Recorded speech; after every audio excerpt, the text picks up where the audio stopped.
Hello बच्चों, let's read a given question. The question says two concentric conducting shell of radius A and B, B is greater than A, carries charges Q and minus 2Q respectively. The correct variation of electric field intensity E as a function of R is given by. So हमें चार graph given है E versus R के, and we need to find which of the graph is correct. So to understand the question, so as a key concept, we need to understand about the concept of application of Gauss law. Right so हम ये case को generalise कर लेंगे for the three cases. Let's say we have a conducting shells.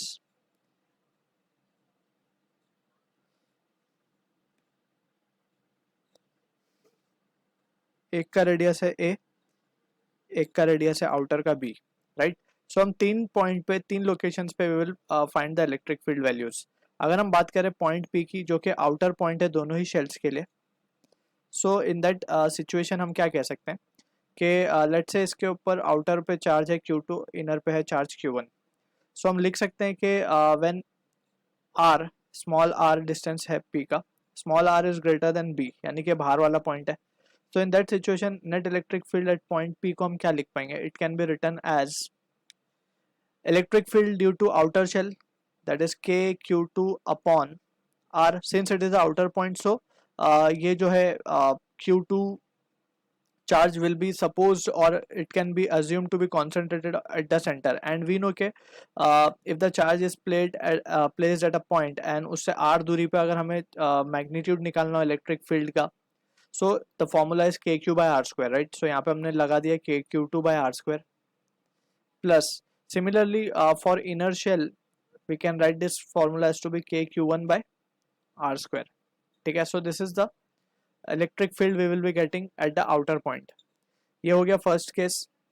अब हम बात करते हैं सेकंड इंपॉर्टेंट केस की, जहां पे आर जो है वो ग्रेटर है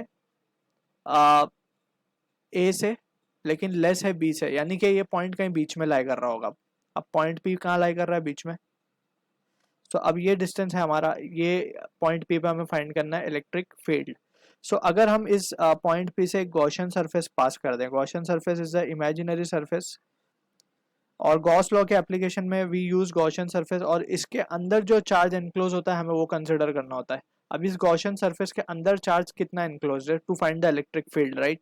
क्योंकि हमें पता है कि integral E bar dot D S bar is Q enclosed upon epsilon zero. तो क्यू एनक्लोज मीन्स क्यू कितना गॉसियन सरफेस के अंदर एनक्लोज है, so it is just Q1. So electric field की क्या वैल्यू आएगी at point P? It will be just K Q1 bye r square, क्योंकि Q2 तो एक्सटर्नल या बाहर वाला पॉइंट हो गया उसके लिए. सो this will be the case. अब हम बात करते हैं थर्ड फाइनल केस की, जहाँ पे वी कैन सी के we will now consider a point inside.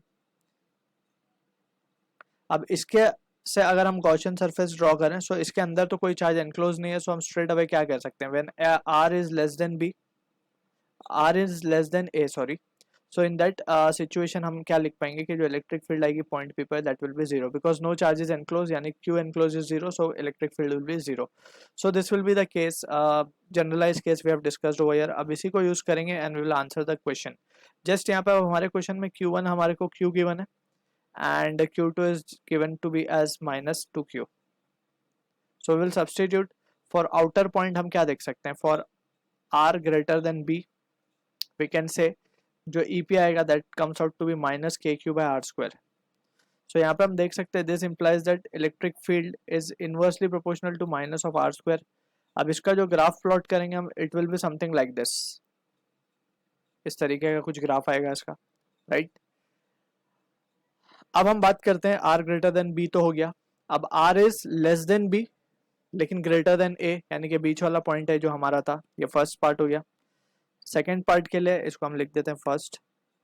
Second के लिए हम देख सकते हैं कि it will be due to just inner charge, यानी कि हम लिखेंगे व्हेन, ये वाले केस में हम लिखेंगे electric field will be equals to k q by r square just. So इसका जो ग्राफ प्लॉट होगा, इसका ग्राफ कैसे प्लॉट होगा? कुछ इस तरीके से. Since we know electric field, यहाँ पे हम देख सकते हैं it is inversely proportional to R square, तो इसका ग्राफ कुछ इस तरीके से बनेगा, राइट? अब फाइनली वी कैन से जो लास्ट पॉइंट है हमारा थर्ड पॉइंट, जिसमें हम क्या देखने वाले हैं? आउटसाइड वाला पॉइंट, सॉरी इनसाइड वाला. थर्ड पॉइंट में हम इनसाइड पॉइंट देखेंगे, राइट। सो इनसाइड में क्या देख रहे थे हम, आर इज लेस देन ए। सो इसमें तो इलेक्ट्रिक फील्ड क्या आ रही है हमारी, जीरो आ रही है, यानी कि इनसाइड में जीरो है फील्ड, ठीक है। सो अब इन तीनों को जब हम क्लब कर देंगे, so we can say when we club the all three graphs, हम इसको यहाँ पे ले लेते हैं।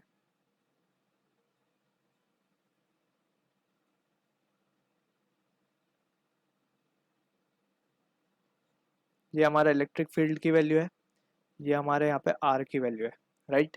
अब यहाँ पे हमारा एक पॉइंट है ए, यहाँ पे एक पॉइंट है हमारा बी। अब ए से बी के बीच में हम देख सकते हैं, ए से बी के बीच में जब आर की वैल्यू, ये सेकंड केस है, तो यहाँ पे हम देख सकते हैं कि जो ग्राफ कैसा आ रहा है हमारा, graph is coming this way, कुछ इस तरीके से ग्राफ आ रहा है जैसे हमने डिस्कस किया, राइट। सो यहाँ से हम कैसे ड्रॉ करेंगे, इसे कुछ इस तरीके से ड्रॉ कर देंगे, राइट। ये बन गया हमारा इनसाइड, तो जीरो है तो हमने यहाँ पे जीरो दिखा दिया, ये इनसाइड वाला कंडीशन है, ये इनसाइड पॉइंट है, और यहाँ पे है आउटसाइड, और ये जो ए से बी है ये बीच वाला पॉइंट है।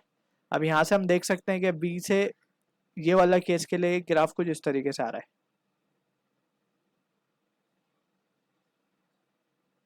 ए से बी में, जैसे हमने यहाँ पे डिस्कस किया, right. So this will be the graphs we are getting, and अगर हम ऑप्शन देखें तो ऑप्शन बी हमारा करेक्ट होगा in this case. So I hope you understood the solution. All the best.